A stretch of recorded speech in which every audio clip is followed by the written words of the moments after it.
حمزة زوبع. زيارة كيري إلى القاهرة هي ليست لرأس النظام أو الإدارة الأمريكية، ولكن لمسؤول رفيع من الإدارة الأمريكية. منذ الانقلاب والإشارات التي تأتي من واشنطن متضاربة، هل تعتقد أنه آن الأوان لكي تصدر إشارة صريحة من واشنطن بدعم النظام الحالي في مصر؟ بسم الله الرحمن الرحيم. أولا دعني أحيي نضال شعبنا، المظاهرات التي لم تنقطع ليل نهار، الرجال والنساء والأطفال والأبطال يتظاهرون رغم أحكام الإعدام، وهذا هو المهم، أن ثورة شعبنا مستمرة.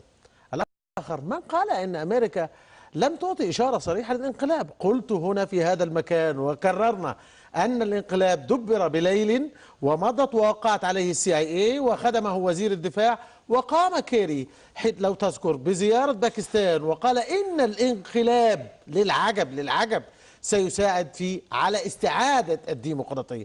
على من يضحكون؟ نحن نعرف.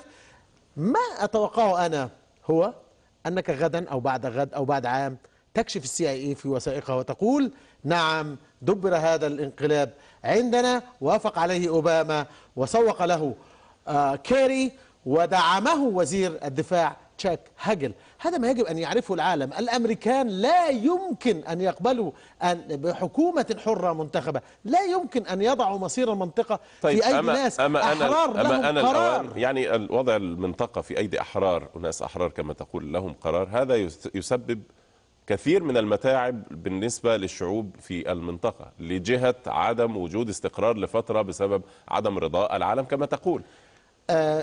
يعني أليس من الأفضل أن تكون هناك استراحة ولو استراحة محارب في هذه المرحلة؟ يمكن أن نفكر بهذه الطريقة، بس استراحة محارب على حساب مين؟ ما إذا كنا عاوزين نعمل ديمقراطية والناس تفوز نشيلهم، نجيب الديكتاتورية بتاعت مبارك والتعذيب ونرجع للعصر القديم، مفيش تنمية. 30 سنة مبارك كان بيحكم، هل تقدمت مصر؟ هل اليوم بعد عام من حكم السيسي رسميا 3/7 هل حدث شيء واو في مصر؟ أنتم في نشراتكم تذيعون أخبار عن تصنيفات فوربس للاقتصاد المصري. ما الذي حدث؟ الحدث دماء ورمال وأشلاء ومعتقلات. يا سيد الفاضل، المطلوب هو فوضى، وجيء بالسيسي ليحدث الفوضى، نقطة، ومن أول السطر. طيب خلينا نسأل الدكتور